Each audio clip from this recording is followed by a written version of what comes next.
happens, let it happen.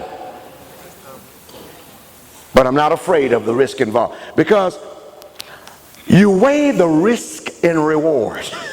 Yeah. Okay? Can I tell you about a guy that I knew? His name was Peter.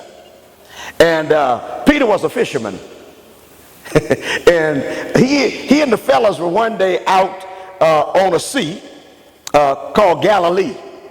And I mean, Peter was a fine fella. I've read about him and looked like I know him personally. I met him because, you know, seem like I've even spoken with him. But Peter was a guy who he and his comrades were out one day on the Sea of Galilee, and their leader had told them to go to the other side. And so they decided they'll do what their leader told them to do. And so Peter and the gang got out there, and all of a sudden a storm came.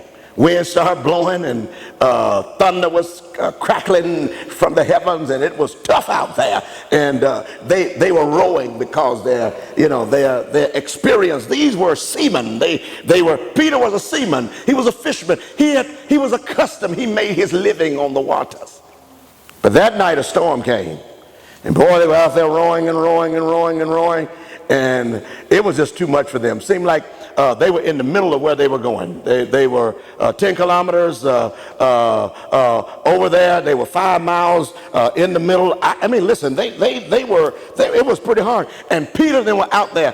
And guess what Peter decides to do when he figured this thing gonna happen? The leader was coming, but the leader wasn't getting there fast enough. And so Peter says to the leader, "Hey, bid me to come to where you are."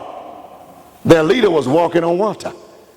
Never was water designed to be walked on. But their leader was walking on water, and Peter says, "Hey man, I want to come to where you are."